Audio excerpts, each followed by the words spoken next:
Pues nadie te ama como yo, pues nadie te ama como yo.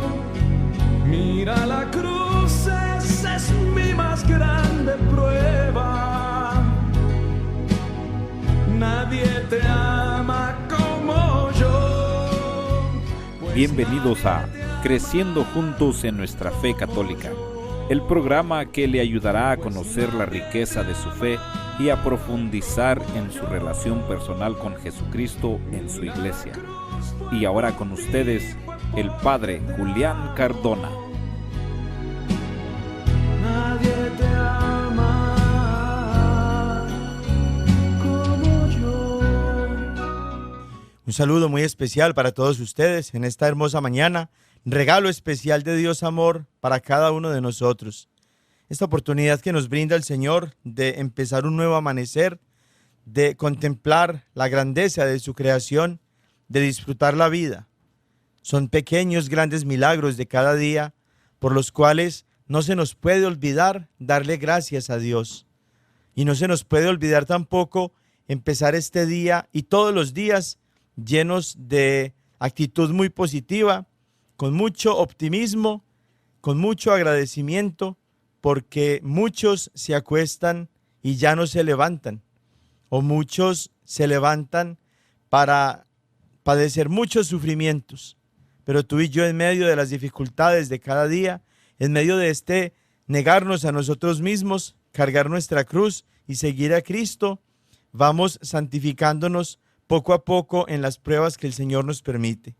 Vamos a dar inicio entonces a esta reflexión en torno a la palabra de Dios, y para eso decimos en el nombre del Padre y del Hijo y del Espíritu Santo. Amén. Señor, queremos agradecerte porque nos has llamado a la vida un día más. Queremos repetir con el salmista lo que nuestra alma siente, Señor, lo que nuestra vida misma es cuando no te tenemos cerca de nosotros. Nuestra alma tiene sed de ti. Hoy, Señor, contemplamos la presencia de tu amor en cada cosa que nos das, en las personas que pones a nuestro alrededor, en las vivencias que nos permites tener cada día, en aquellas dificultades en las que nos permites recurrir a ti, porque como decía tu Hijo Jesús en Juan 15:5, sin mí nada pueden hacer. Queremos alabarte y bendecirte, Señor, porque con el profeta Jeremías también queremos decir hoy: me sedujiste, Señor, y me dejé seducir. Es tu amor el que nos seduce, es tu presencia amorosa la que nos permite irnos acercando a ti.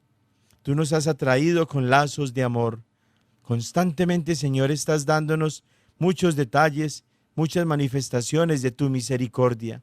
Por todas ellas, Señor, te alabamos y te bendecimos. Queremos consagrar a ti este día que tú mismo nos permites vivir.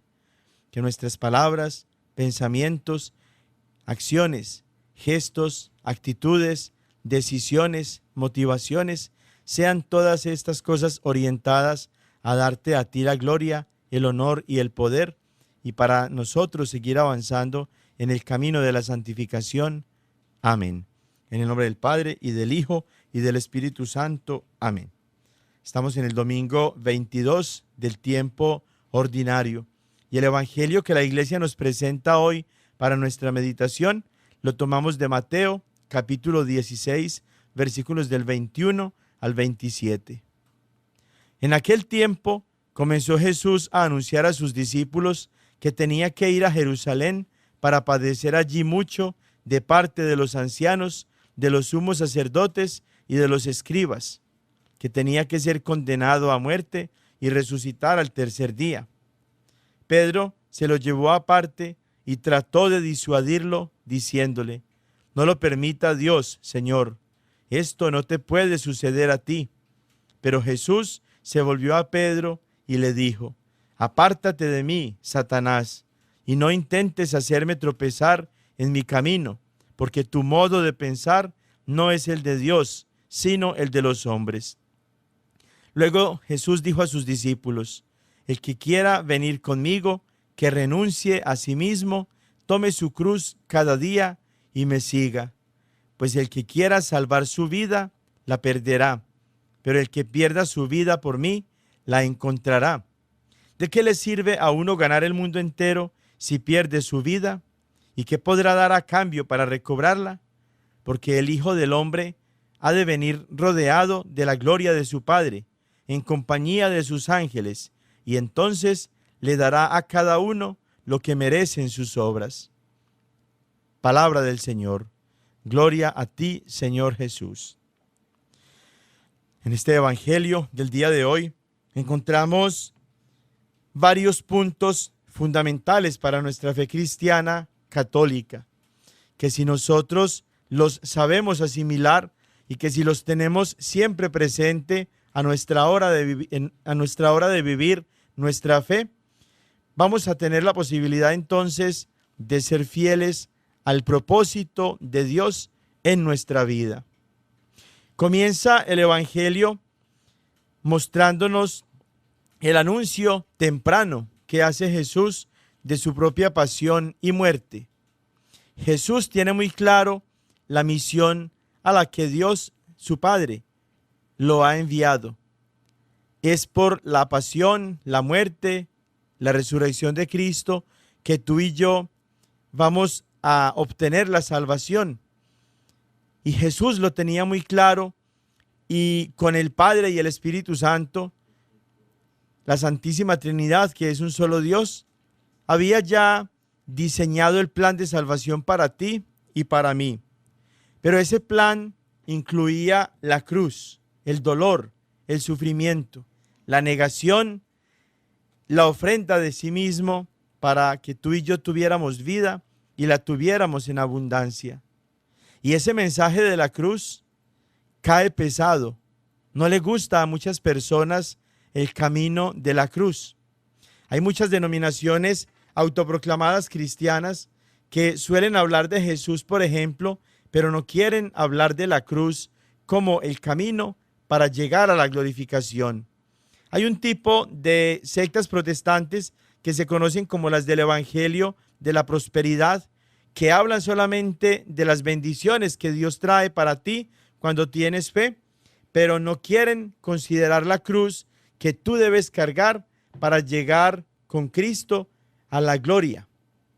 Hablan de muchas bendiciones, sobre todo económicas y materiales, que tú vas a recibir por razón de tu fe, pero en realidad ese no es el evangelio que vino a predicar nuestro Señor Jesucristo, porque lo que Él viene a decirnos y lo que Él mismo viene a darnos como ejemplo es lo que escuchamos el día de hoy, que la cruz, el sufrimiento, el dolor, los padecimientos son necesarios en nuestra vida de fe, porque es en medio de esas pruebas y dificultades donde el Señor nos va purificando cada día, donde nos vamos santificando, donde nos vamos ofreciendo a nosotros mismos también como hostia pura, viva, santa, inmaculada ante Dios.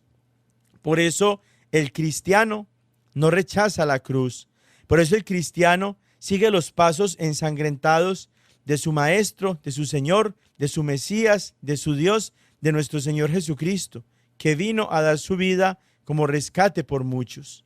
Y ese mismo anuncio de la pasión es lo mismo que Jesús está marcándonos a nosotros como cristianos como el camino. Si queremos ser verdaderamente discípulos de Cristo, si queremos imitarlo, si queremos seguirlo verdaderamente, necesitamos renunciar a nosotros mismos.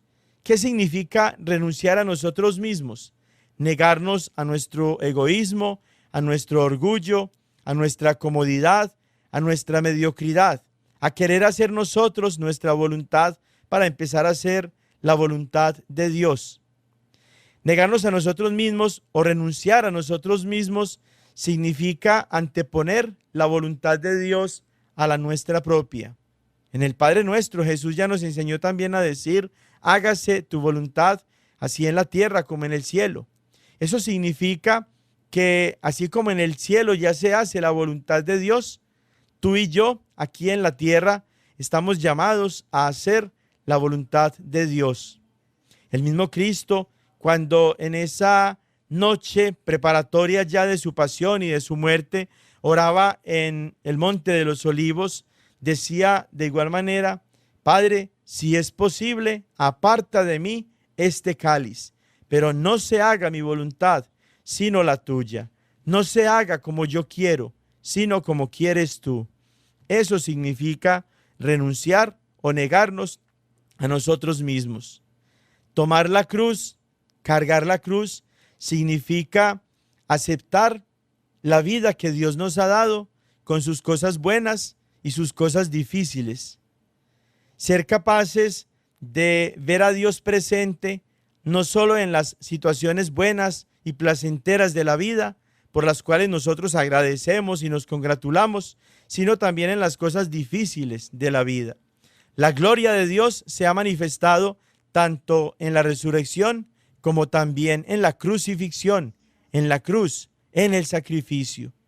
Tú y yo tenemos que sufrir de una u otra manera, pero no es un sufrir por sufrir, es un sufrir que ofrecemos como sacrificio a Dios para hacer de nuestro sacrificio algo redentor. Nos volvemos redentores con Cristo cuando nosotros ofrecemos nuestro sufrimiento y lo unimos al de Cristo en la cruz. Las persecuciones, las dificultades que encontramos por el hecho mismo de ser cristianos, la dificultad misma de vivir según el querer y la voluntad de Dios, el adaptarnos a las opciones de nuestra vida que hemos elegido o que Dios ha elegido para nosotros y que nosotros hemos aceptado con amor y con generosidad. Tú que eres casado, tú que eres casada, tú que eres viudo o viuda, yo que soy sacerdote, una hermana religiosa, un hermano diácono, un hermano que como soltero en el mundo intenta cumplir el querer y la voluntad de Dios. En medio de esas opciones de vida, cada uno de nosotros tiene su propia cruz y estamos llamados pues a cargarla y a seguirla con a cargarla y a seguir a Cristo con mucha generosidad. Y de eso se trata precisamente la tercera instrucción de Cristo cuando nos dice: síganme, que me sigan, que vayan detrás de mí, que me imiten, que tengan sus ojos, su fe, su corazón puestos en mí. Esas tres instrucciones, esos tres pasos son el camino que Cristo mismo ha puesto para nosotros y que lo ha marcado Él con su propio camino, cargando la cruz, para ser así glorificado por Dios Padre. Que tú y yo, hermano y hermana, animados por el ejemplo mismo de Cristo y por sus enseñanzas y motivados por la promesa, por la recompensa que nos aguarda después de esta vida, sigamos caminando con fidelidad tras las huellas de Cristo, que seamos otros Cristos, porque eso es lo que significa el nombre de cristianos, ser otros Cristos, y que así gocemos un día de la presencia de Dios por toda la eternidad. Amén. En el nombre del Padre, y del Hijo, y del Espíritu Santo. Amén. Vamos a seguir meditando en este tema tan importante acerca de la distinción que existe entre los pastores verdaderos del pueblo de Dios y los falsos pastores, para que no nos vayan a engañar, para que las personas que vienen con malas intenciones y que no vienen de parte de Dios, sino que vienen motivadas por sus propios intereses y por su propia conveniencia, todos ellos con una Biblia bajo el brazo y siendo a su manera enviados de Cristo, discípulos de Cristo, pero sin serlo en realidad, no vayan a engañarnos a nosotros como fácilmente han caído muchos, para que manteniéndonos nosotros alerta, podamos mantenernos fieles en el camino que Dios mismo ha dispuesto para nosotros, que nos ha preparado con sus apóstoles, con su única y verdadera iglesia que comenzó no hace 500 años o 20 o 10, que no comenzó hace poquitos meses o semanas o días, sino que comenzó por Cristo mismo y con Cristo mismo hace más de 2000 años. Iglesia esta que es la única a quien Cristo le ha confiado su enseñanza, su doctrina, su mensaje de salvación. Ya hemos tomado varios pasajes bíblicos, tanto del Antiguo Testamento, en los que se nos hablaba ya de personas en el antiguo pueblo de Dios, en el Antiguo Testamento que se autoatribuían el ser profetas y que empezaban a anunciar la palabra de Dios, inclusive a hacer predicciones y a prometer cosas que iban a suceder, pero que no sucedían efectivamente porque ellos no eran enviados por Dios. Y como el castigo para estas personas en el Antiguo Testamento no era otro sino la muerte, porque es una cosa muy seria, es una cosa muy delicada el tener uno la pretensión de ser enviado por Dios sin serlo y predicar la palabra de Dios de manera torcida y de manera ilegítima, torciendo así la fe de los más débiles y apartándolos de Dios. Y así como en el Antiguo Testamento, también hemos tomado ya pasajes del Nuevo Testamento de los Evangelios, en los que Cristo mismo, con sus propias palabras, nos advertía ya acerca del peligro inminente que es para un cristiano el escuchar una doctrina que no es la de Cristo. Y muchas personas tristemente tienen ideas equivocadas en torno a este campo de la fe, cuando dicen, por ejemplo, es que la iglesia no salva, la religión no salva, quien salva es Cristo. Pero eso no lo enseña la Santa Biblia. La Santa Biblia enseña, y lo leíamos la semana pasada en el Evangelio de San Mateo, capítulo 16, versículos del 13 al 18, que Dios sí tiene una iglesia y que Dios quiso fundar una iglesia para que quienes vamos a salvarnos, quienes queremos salvarnos, pertenezcamos y perseveremos a esa iglesia y en esa iglesia en la que el mismo Dios nos ha puesto por su misericordia. Si la iglesia no fuera necesaria, Dios no hubiera fundado una. Si no fuera importante o fundamental para la salvación el estar en una iglesia, Dios no se hubiera molestado de enviar a su Hijo Jesús para que dejara su iglesia. Jesús hubiera simplemente repartido Biblias y se las hubiera dado no solamente a los apóstoles, sino a todos aquellos que quisieran escucharle para que a su manera interpretaran, entendieran lo que ese libro contenía. Pero miren que eso no lo hizo el Señor Jesús. Claramente encontramos allá en Mateo 16, 18, a ti te digo que tú eres Pedro, y sobre esta piedra edificaré mi iglesia, mía, la mía propia, la mía de yo, como dice Padre Luis Toro, para que quede más claro y que así entonces se manifieste la voluntad que tenía Dios desde el comienzo de todos los siglos de tener un pueblo escogido, así como lo tuvo en el Antiguo Testamento como preparación, así lo tiene y lo tendrá en el Nuevo Testamento como cumplimiento de su plan de salvación. Otra idea equivocada que tienen en torno a este campo de la fe es cuando dicen, nosotros somos espirituales, pero no religiosos.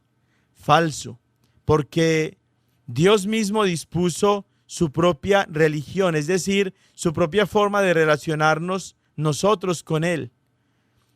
La religión es esta dinámica misma en la que Dios se ha acercado a nosotros para salvarnos. La religión no es un conjunto externo de ritos que tienen origen en el ser humano. La religión verdadera es aquella en la que Dios mismo ha entrado en comunicación con nosotros para salvarnos. Para quienes dicen que son espirituales y no religiosos, les cae muy bien esta noticia de las Sagradas Escrituras en pasajes como Santiago capítulo 2, versículo 19, donde se nos habla de los demonios como seres espirituales, pero que no practicaban la religión verdadera de Dios, no tenían la fe que les servía para su salvación, que se desarrolla dentro de una religión, y por eso no fueron salvados. Entonces, hay necesidad de ser espirituales, pero ese ser espirituales se desarrolla dentro de la religión verdadera que ha venido Cristo nuestro Señor a dejar establecida en su iglesia. Hay quienes dicen también, todas las religiones son iguales y lo importante es que tú creas en Dios, que tú leas la Biblia, que tú creas que Cristo es el Señor, etcétera. Y eso también es falso, porque volvemos al mismo punto del principio cuando decíamos, si no hubiera sido necesario tener una iglesia y estar en la única iglesia en la verdadera iglesia de Cristo, Cristo no hubiera fundado una iglesia. La enseñanza de Cristo hubiera sido similar a la que estos falsos pastores proclaman. Lo que importa es que tú creas en Cristo, que tengas una Biblia, que seas una buena persona. Pero eso no es lo que vino a enseñar Cristo. Cristo vino, empezó a predicar él solito. Después de sus discípulos, escogió a los que él quiso, como lo dice Marcos capítulo 3, versículos del 13 al 19. Llamó por su nombre a los que él quiso para que estuvieran con él y para enviarlos a predicar. Miren que no envía a predicar a cualquiera, al que le dé la gana, al que tome una Biblia y se autoproclame pastor, evangelista, apóstol, etc. No, Cristo llamó a los que él quiso y los llamó por el nombre y los llamó para que estuvieran con él y para enviarlos a predicar. Entonces, sí es necesario estar no en una iglesia, en la iglesia de Cristo, porque Cristo sí tiene una iglesia, una sola, una solita, la única iglesia que Cristo fundó. Y en esa iglesia nació la Santa Biblia, inclusive la que usan los hermanos protestantes para atacar y para engañar a los más débiles en su fe. Esa Biblia nació en la iglesia. Ellos después la adulteraron, la piratearon, empezaron a utilizar una Biblia según su propia conveniencia, acomodada a su falsa doctrina. Pero la Biblia no llegó del cielo, no la escribió Dios, no la escribió nuestro Señor Jesucristo cuando anduvo con nosotros. Cristo lo que hizo fue fundar una iglesia, su iglesia. Y esa iglesia tiene que haber existido desde Cristo y después de que Cristo la fundó, haber durado por todos los siglos hasta nuestros días y durar hasta la consumación de los tiempos, hasta el final del mundo. Esa iglesia solamente es la iglesia católica. Y hay pruebas bíblicas que las hemos estado estudiando desde que iniciamos este programa de Creciendo Juntos en nuestra fe católica. Hay pruebas teológicas que desde las Sagradas Escrituras mismas se comprueban y hay pruebas históricas. Los protestantes no tienen ninguna de estas tres, ni pruebas bíblicas, ni teológicas, ni históricas, porque ellos no tienen las Sagradas Escrituras verdaderamente, porque es una copia barata de la Biblia verdadera que nació dentro de la iglesia. Ellos no tienen teología. Enseña a cada uno la propia interpretación de los pasajes bíblicos que toman fuera de contexto y con mala intención, llenos de ignorancia, y ellos no tienen historia. Por eso, la única y verdadera iglesia, hermanos y hermanas, en la que tú y yo estamos, la iglesia católica. Iglesia que sí salva, que sí es necesaria para la salvación, porque esta iglesia es una con Cristo. Es su cuerpo, es su esposa, es una con Cristo. Por eso no se vale recibir a cualquiera que viene con una Biblia bajo el brazo pensando que por traer la Biblia ya traen la doctrina de Cristo. Falso, porque encontramos allá en este pasaje tan claro y tan alarmante también a la vez de Mateo capítulo 4, versículos del 5 al 6, cómo el demonio quiso tentar a Cristo y lo hizo justamente citando la Biblia. El demonio también cargaba la Biblia y quiso con ella tentar a Cristo, torcerlo, alejarlo del plan de Dios. Eso mismo hacen todos estos que no vienen de parte de Cristo con una Biblia bajo el brazo, llamándose pastores, apóstoles, evangelistas, profetas, intendentes, superintendentes, etc., torciendo la fe verdadera, la fe cristiana, usando la Biblia como instrumento de perdición para aquellos pobres ignorantes que los escuchan. De ahí la necesidad de que tú y yo, como Cristo mismo, como los apóstoles nos han advertido en las Sagradas Escrituras, que tú y yo estemos muy alertas y que ayudemos a aquellos que están ya confundidos para que los ayudemos a fortalecer en su fe y que no se nos vayan a ir con estas otras personas, en estos otros grupos bíblicos que no son de verdad la iglesia, para que no se pierdan eternamente. Y vamos a seguir entonces con San Pablo, que en su primera carta a los Corintios, capítulo 3, versículos del 1 al 4, dice lo siguiente: Yo, hermanos, no pude hablaros como a espirituales, sino como a carnales, como a niños en Cristo. Os di a beber leche y no alimento sólido, pues todavía no lo podíais soportar, ni aún lo soportáis al presente, pues todavía sois carnales. Porque mientras haya entre vosotros envidia y división, ¿no es verdad que sois carnales y vivís a lo humano? Cuando dice uno, yo soy de Pablo y yo soy de Apolo, ¿no procedéis al modo humano? Este pasaje de San Pablo es muy claro. Habla del rechazo de Dios a la división que crean algunos, que no tienen la capacidad de vivir según el Espíritu Santo, sino que viven todavía movidos por deseos carnales, materiales, por cosas de este mundo, y que por eso no son capaces de acoger el Espíritu Santo en sus corazones. Y en lugar de vivir la unidad que Dios quiere, viven la división, viven la discordia, viven el sectarismo, viven las confrontaciones, las discusiones, los argumentos sin sentido para perder a quienes están más débiles en su fe. Miren que Cristo fundó una sola iglesia y miren cuántas iglesias en el transcurso de 500 años ha fundado el demonio. Más de 70,000. Cada día, en cualquier lugar del mundo, nace una iglesia protestante nueva. Y esa iglesia protestante nueva que nace empieza a afirmar, como ya lo hacen las otras, que son la iglesia de Cristo, que Cristo la fundó, que las Sagradas Escrituras son el fundamento de su fe. Pero eso mismo predican, proclaman las otras 70,000 que ya existen. Cada una de ellas afirma tener la capacidad recibida del Espíritu Santo mismo de interpretar las Escrituras, pero no están en la verdad. Si fuera cierto que el Espíritu Santo les concede el poder para interpretar las Escrituras, todas estas iglesias enseñarían una misma verdad, pero ya vemos que no. Unas creen en la Trinidad, otras no. Unas afirman que existe el Padre, otras lo niegan.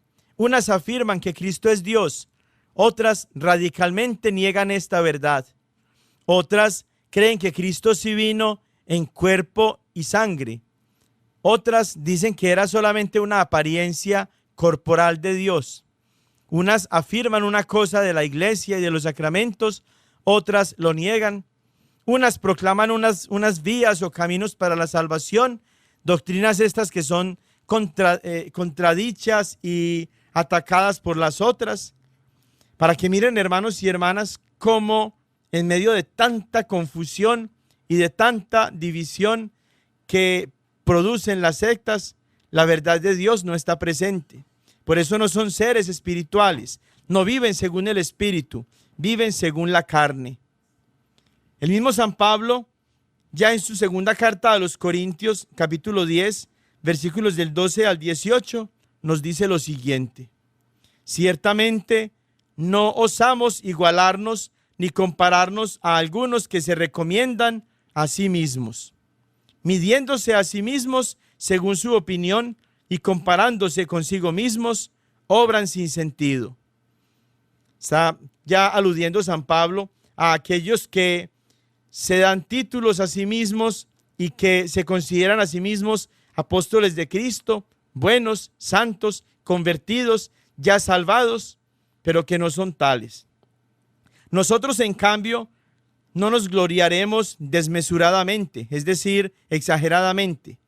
Antes bien, nos mediremos a nosotros mismos por la norma que Dios mismo nos ha asignado como medida al hacernos llegar también hasta vosotros, porque no traspasamos los límites debidos, como sería si no hubiéramos llegado hasta vosotros. Hasta vosotros hemos llegado con el Evangelio de Cristo.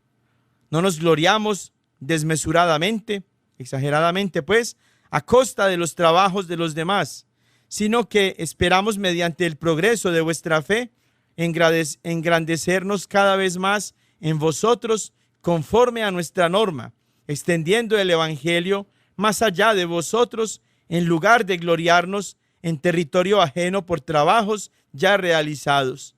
El que se gloríe, gloríese en el Señor, que no es hombre de probada virtud, el que a sí mismo se recomienda, sino aquel a quien el Señor recomienda. ¿Cuál es el discurso mañoso y malintencionado de todos los pastores protestantes? El afirmar que ya son salvados. Cuando yo era católico, era borracho, era drogadicto, le pegaba a mi mujer, era infiel, estaba adicto al juego, etcétera, etcétera.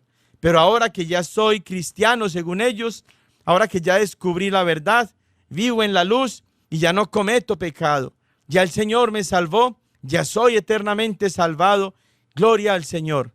Ese discurso es falso y es engañoso, es manipulador y está torcido en su misma esencia, porque un cristiano no se recomienda a sí mismo, ni se cree plenamente salvado, ni se cree ya santo y bueno. En el Evangelio, Jesús atacó constantemente a un grupo de su tiempo, quienes, movidos por una mala interpretación de las Sagradas Escrituras, se consideraban a sí mismos igualitos a lo que ahorita dicen los protestantes también acerca de ellos mismos. Se consideraban buenos, justos y perfectos. Eran los fariseos.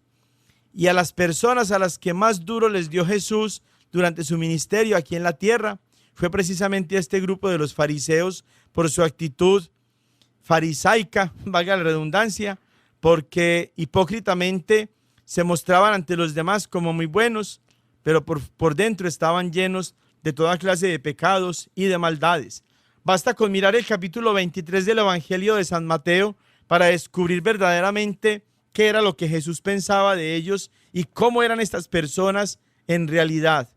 Todas esas sentencias y maldiciones de Dios a los fariseos en Mateo capítulo 23 se aplican perfectamente a los fariseos de este tiempo, que son los hermanos pastores protestantes y sus seguidores, cuando alejados de la doctrina verdadera llegan a afirmar cosas tan horribles como que ya están salvados, ya no pueden y no tienen que hacer nada más para la salvación, porque ya simplemente con su corazón y con su boca han creído y proclamado su fe en Cristo Jesús, porque ya lo han aceptado en sus corazones y ya entonces están salvados definitivamente, y esa salvación, según ellos, no la van a perder ya por más pecados que cometan. Allí mismo en 2 a los Corintios, ya en el capítulo 11, versículos del 1 al 6, miren cómo dice San Pablo con tanta urgencia. Ojalá pudieran soportar un poco mi necedad. Sí que me la soportan. Celoso estoy de ustedes con celos de Dios, pues les tengo desposados con un solo esposo, para presentarlos cual casta virgen a Cristo. Pero temo que, al igual que la serpiente engañó a Eva con su astucia, se perviertan sus mentes apartándose de la sinceridad con Cristo. Pues cualquiera que se presenta predicando otro Jesús del que yo les prediqué, y les proponga vivir y recibir un espíritu diferente del que recibieron, y un evangelio diferente del que ya abrazaron, lo toleran también. Sin embargo, no me juzgo en nada inferior a esos superapóstoles, pues si carezco de elocuencia, no así de ciencia, que en todo y en presencia de todos se los he demostrado.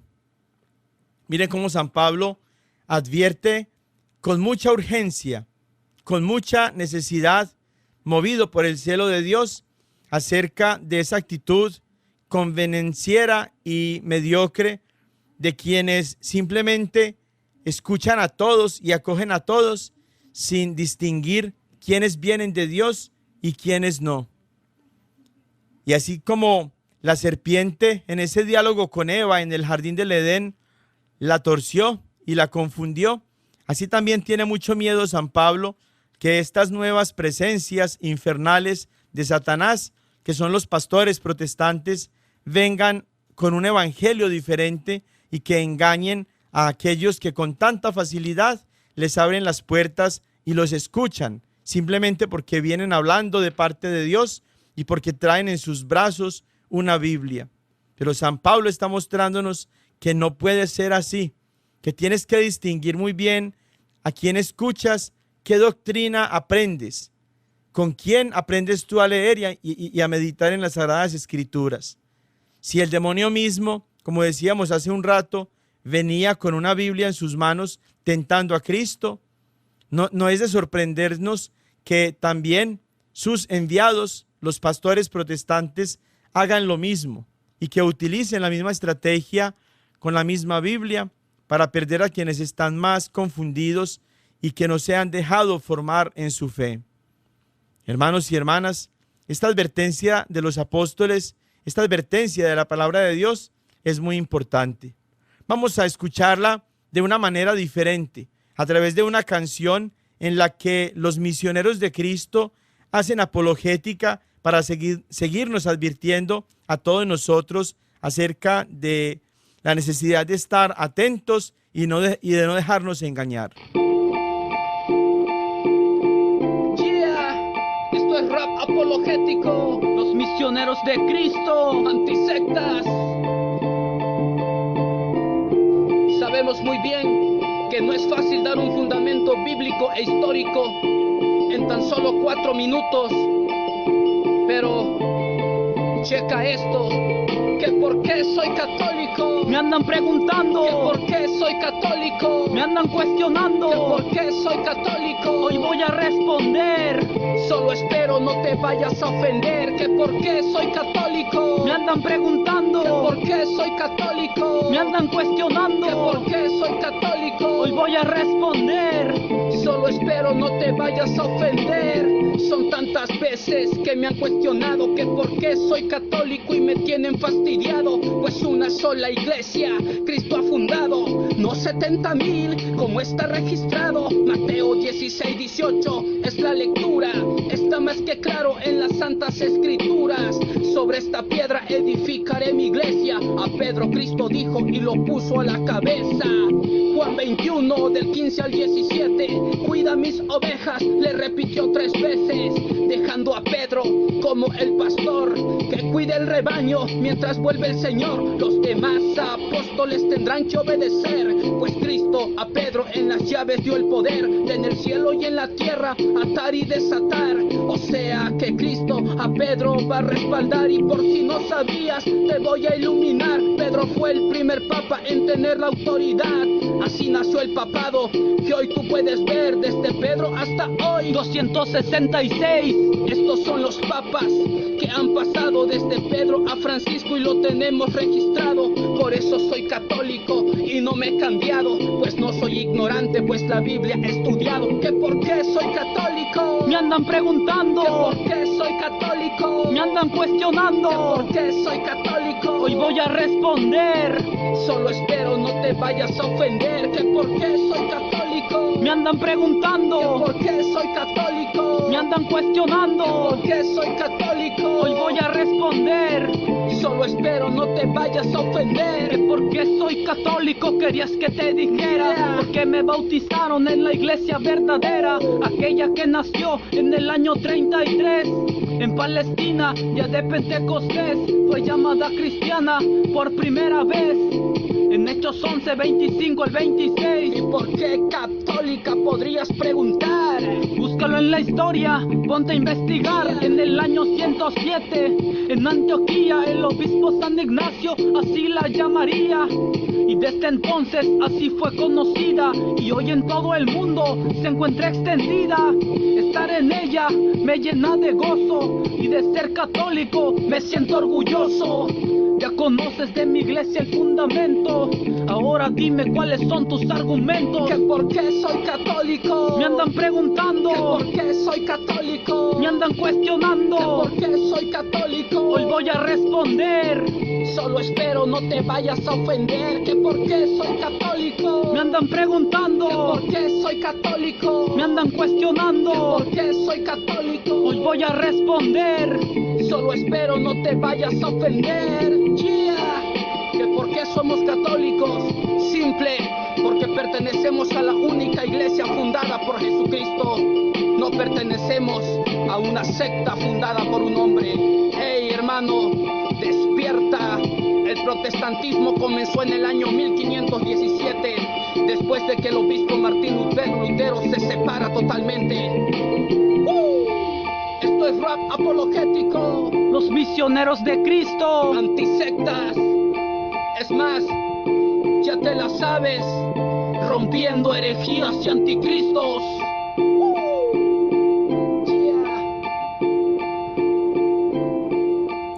Sigue San Pablo en este pasaje de 2 Corintios capítulo 11, enseñándonos acerca de estas personas que vienen de parte propia, pero que se autoproclaman enviados de Cristo.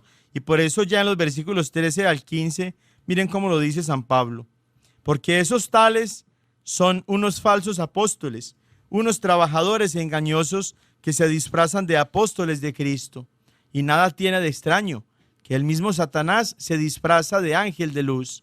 Por tanto, no es mucho que sus ministros se disfracen también de ministros de justicia, pero su fin será conforme a sus obras. Apóstol significa enviado. Y estas personas que no son enviadas por Dios, sino que son enviadas por sus propios intereses de codicia y de avaricia por el dinero, y que tienen al dinero como su verdadero Dios, tal y como lo encontramos en pasajes como Colosenses 3:5 y Efesios 5:5, son falsos apóstoles, es decir, vienen enviados por alguien, pero no por Dios, no por Cristo nuestro Señor, y por tanto lo que enseñan no es la verdad, sino la mentira, el engaño, y se presentan disfrazados de apóstoles de Cristo, es decir, de enviados de Cristo, pero no son en realidad enviados por Cristo. Y ese disfraz es lo mismo que utilizara ya el papá de todas las sectas protestantes, que es el demonio, que se disfraza de ángel de luz para hacerse ver como algo bueno, como alguien bueno, como alguien que viene de parte de Dios. Pues eso mismo entonces hacen sus ministros, dice San Pablo. Los protestantes, los pastores protestantes, los evangelistas, apóstoles, profetas, maestros, pastores, etcétera, que se autoproclaman como tal y no son enviados por Cristo, son todos ellos, dice San Pablo, ministros de Satanás, que se disfrazan con todos estos títulos y roles que no han recibido de Dios para engañar. Pero al final su vida va a ser castigada, sus acciones malas van a ser castigadas al final. Por eso es una cosa muy seria que personas con malas intenciones, que no quieren trabajar y que quieren vivir a costa de la fe débil y de la buena intención de las personas más sencillas, funden sus propias iglesitas y prediquen la palabra de Dios sin haber sido enviados. Hermano pastor que me escuchas, te estás condenando por unos pocos dólares que recibas de tus seguidores cuando los extorsionas con pactos, alianzas, diezmos, colectas, etcétera. Te estás condenando, hermanito. Es una cosa muy seria.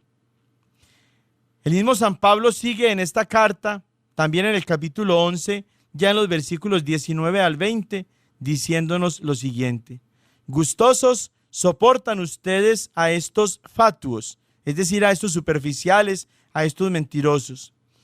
Ustedes, que son sensatos, soportan que los esclavicen, que los devoren, que les roben, que se engrían, que los abofeteen. ¿Qué es lo que hacen en últimas los pastores protestantes? Todas estas cosas. Esclavizan, devoran la propiedad, el dinerito de los que los siguen, los roban.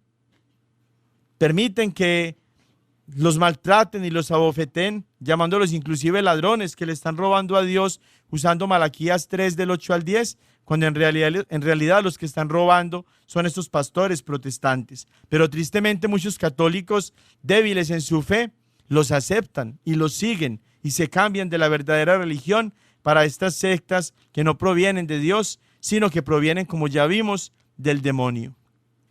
Más fuerte todavía es San Pablo cuando en la carta a los Gálatas, en el capítulo 1, versículos del 6 al 9, dice lo siguiente: me maravillo, o sea, me asombro, me sorprende de que abandonando al que los llamó por la gracia de Cristo, se pasen tan pronto a otro evangelio. No que haya otro, sino que hay algunos que los perturban y quieren deformar el evangelio de Cristo. Pero aun cuando nosotros mismos o un ángel del cielo les anunciara un evangelio distinto del que les hemos anunciado, sea maldito. Como lo tenemos dicho, también ahora lo repito. Si alguno les anuncia un evangelio distinto del que han recibido, sea maldito. Miren la maldición tan grande a la que están condenados aquellos que quieren deformar el evangelio de Cristo y que vienen para perturbar en la fe a aquellos que con tanta facilidad han abandonado al que los llamó por la gracia de Cristo en el bautismo dentro de la Iglesia Católica y se pasan a otro evangelio. Por eso empiezan a decirse, somos evangélicos muchos de ellos, o yo conocí el evangelio, o yo tengo mi fe en el evangelio, pero no es el evangelio de Cristo, es otro evangelio. Quieren deformar el evangelio de Cristo y para eso entonces empiezan a proclamar doctrinas que no son las que encontramos nosotros en el evangelio que Cristo mismo dejó en su iglesia. Y así como San Pablo, tristemente nosotros también nos admiramos y nos sorprendemos cuando con tanta facilidad hermanos católicos, escuchando el discurso engañoso y manipulador de pastores protestantes, se cambian con tanta facilidad de iglesia. Escuchan hablar de las imágenes de nosotros que supuestamente son ídolos en el discurso engañoso y manipulador de estos pastores protestantes y ya entonces sin siquiera tomarse el tiempo para leer las Sagradas Escrituras, sino basados solamente en lo que les dicen acerca de las imágenes, se alejan tan fácil del verdadero evangelio de Cristo que está únicamente en la Iglesia Católica. Cuando les dicen que los sacerdotes somos los que matamos a Cristo, tan fácil se cambian de evangelio. Cuando les dicen que la Virgen María no es virgen, sino que es una ramera, una prostituta, una mala mujer, tan fácil se cambian a otro evangelio.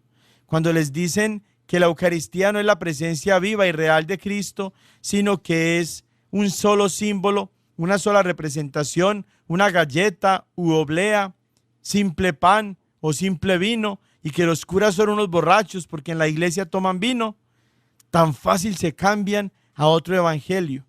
Cuando les dicen que no son necesarias las obras de caridad para la salvación, sino que basta la fe para salvarse, tan fácil se cambian a otro evangelio. Cuando les dicen que no tienen que confesarse con un sacerdote, sino que tienen que confesarse directamente con Dios y que no pueden ellos ir a confesarse con un sacerdote que es más pecador que ellos, tan fácil se pasan a otro evangelio.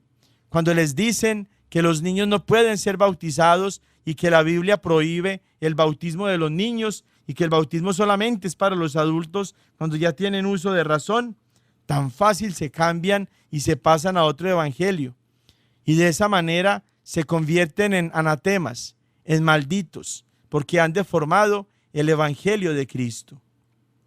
El mismo San Pablo en esta carta a los Gálatas, ya en el capítulo 5, versículos del 19 al 21, dice lo siguiente: ahora bien, las obras de la carne son conocidas: fornicación, impureza, libertinaje, idolatría, hechicería, odios, discordia, celos, iras, rencillas, divisiones, disensiones, envidias, embriagueces, orgías y cosas semejantes, sobre las cuales los prevengo, como ya los previne, que quienes hacen tales cosas no heredarán el reino de Dios. Este pasaje lo usan mucho en contra de nosotros, los hermanitos pastores protestantes, para señalar cosas como la idolatría, supuestamente, de nosotros los católicos, y también cosas que supuestamente nosotros los católicos hacemos por el hecho mismo de ser católicos y que ellos ya no hacen porque son protestantes, embriagueces, orgías y cosas semejantes. Y entonces usan este pasaje como una manera de mostrar la inmoralidad de los católicos que generalizan ellos por el solo hecho de que somos católicos. Lo que habrán escuchado ellos de uno o dos, o lo que ellos mismos eran cuando como católicos vivían mal su fe en la iglesia de Cristo, al hacerse protestantes, lo empiezan entonces a señalar en general para todos nosotros por el solo hecho de ser católicos. Pero se les olvida y no mencionan las otras malas prácticas, los otros pecados, por los cuales también dice San Pablo que quienes hacen tales cosas no heredarán el reino de Dios. La idolatría al dinero. ¿Cuándo se ha escuchado a un pastor protestante que diga que el amor al dinero es una idolatría? Nunca. Y esa es la verdadera idolatría. Lo encontramos en pasajes, ya lo decíamos ahorita, como Efesios 5:5 y Colosenses 3:5. Primera de Timoteo 6 del 10 en adelante. Hermanos y hermanas, la verdadera idolatría es la de los pastores protestantes que viven en función de los diezmos, colectas, pactos, alianzas, es decir, viven en función del dinero. Y así también como la idolatría, las rencillas, es decir, las peleas, las disputas, las divisiones. ¿Qué más división que las 70,000 sectas protestantes que existen? ¿Qué más división que la de un pastor que sale de un changarrito de estos y se va él mismo a fundar su propio changarro para ganarse los diezmos y no tener que compartirlos con otro? Disensiones, envidias, todas estas cosas son también pecados por los cuales, dice San Pablo, quienes las hacen no heredarán el reino de Dios. También San Pablo en Efesios 4, del 11 al 16, nos dice lo siguiente: Él mismo dio a unos el ser apóstoles, a otros profetas, a otros evangelizadores, a otros pastores y maestros para el recto ordenamiento de los santos, en orden a las funciones del ministerio, para edificación del cuerpo de Cristo, hasta que lleguemos todos a la unidad de la fe y del conocimiento pleno de Dios, al estado de hombre perfecto, a la madurez de la plenitud de Cristo. Este pasaje lo usan mucho los protestantes también para su propio beneficio, porque como dicen que la Iglesia católica tiene sacerdotes, pero que supuestamente en el Nuevo Testamento no hay sacerdotes, un tema que ya nosotros hemos tocado en varias ocasiones cuando hablamos de la confusión que tienen ellos mismos y que generan acerca del sacerdocio en el Nuevo Testamento, en contraposición con el sacerdocio en el Nuevo Testamento que es instituido por Cristo mismo para sus apóstoles, como lo encontramos en Lucas 22:19. Hagan esto en memoria mía. Allí los está ordenando el Señor a quienes somos sacerdotes del nuevo pueblo, sacerdotes del nuevo pacto, de la nueva alianza. Dicen ellos entonces que ellos son la iglesia de Cristo. Cada una de estas 70,000 sectas dice lo mismo, Nosotros somos la iglesia de Cristo porque entre nosotros hay apóstoles, profetas, evangelizadores, pastores y maestros. Efesios 4, 11 y 12 está hablando de nosotros, dicen ellos, y cada secta de estas que existen, de estas 70,000 y de las que están naciendo cada día, afirman exactamente lo mismo. Pero ¿cómo desenmascaramos a estos mentirosos con este mismo pasaje? ¿Cómo les mostramos que Efesios 4, del 11 al 12, no está hablando de ellos? Por la misma manera por la que comienza San Pablo a decirnos en Efesios 4:11, cómo es que se llega a ser apóstol, profeta, evangelizador, pastor y maestro. No es porque uno se autoatribuye tal dignidad, tal función, tal título. Es porque Dios mismo le da a unos el ser una cosa u otra. Y vale la pena preguntarle entonces a todos estos que dicen que son apóstoles, profetas, evangelizadores, pastores y maestros, ¿quién los nombró? ¿Quién les impuso las manos? ¿Qué sucesión apostólica los señaló a ellos en el cargo que ahora ocupan? ¿Con qué autoridad llegaron ellos a ser constituidos como tal, si es que alguien los constituyó? Si no fue que ellos mismos se eligieron para tal título o dignidad. Efesios capítulo 4 versículo 11 nos dice que es Dios mismo el que le da a unos ser apóstoles, a otros profetas, a otros evangelizadores, a otros pastores y maestros. Pero la realidad que encontramos en todas las sectas protestantes es la misma, que Cristo, que Dios no le ha dado a ellos la facultad de llegar a hacer ninguna de estas cosas, sino que ellos mismos se las han atribuido. Otra pista, otro dato que tenemos para reconocer que no son ellos de quienes habla el apóstol San Pablo en esta carta, en el capítulo 4, es que todos estos ministerios están orientados en la iglesia para el recto ordenamiento de los santos. Y en las sectas protestantes no hay santos. Ellos mismos odian a la iglesia y la atacan y la critican con toda clase de acusaciones falsas y de mentiras diabólicas, porque la iglesia sí reconoce la santidad en algunos de sus miembros que ya están en el cielo gozando de la gloria de Dios, a quienes nosotros mismos reconocemos en el credo como santos y en nuestra misma vida de fe, y que pedimos su intercesión. En las iglesias protestantes, mejor aún, en las sectas protestantes, porque no son iglesias, no hay santos. Luego, Efesios 4 no se refiere a las sectas protestantes, se refiere a la iglesia única y verdadera en la que siempre ha habido santos. También hablan ellos acerca de este pasaje para su favor, pero San Pablo claramente está hablándonos del cuerpo de Cristo y nos está diciendo que el cuerpo de Cristo es uno solo. En este pasaje y en muchos otros nos está diciendo San Pablo que uno solo es el cuerpo de Cristo, y ese cuerpo de Cristo es la iglesia. Pero los pastores protestantes dicen: la iglesia no es importante, lo que importa es Cristo. La iglesia no salva, el que salva es Cristo.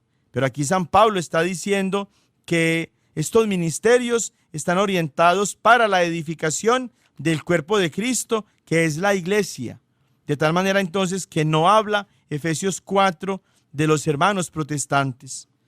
Y dice San Pablo también en este pasaje que todos vamos a llegar a la unidad de la fe.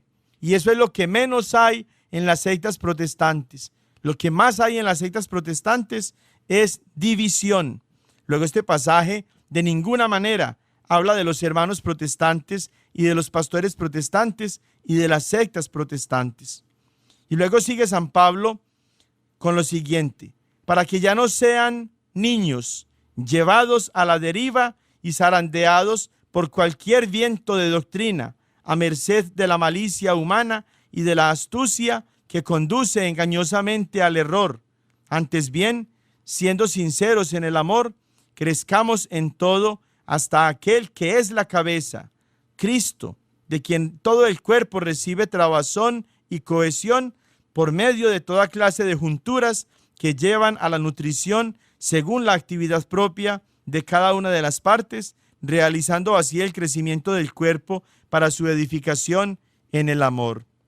Eso tienen las sectas protestantes, y es que cada una de ellas es un viento de doctrina que arrastra lejos de Cristo a quienes se dejan arrastrar con tanta facilidad.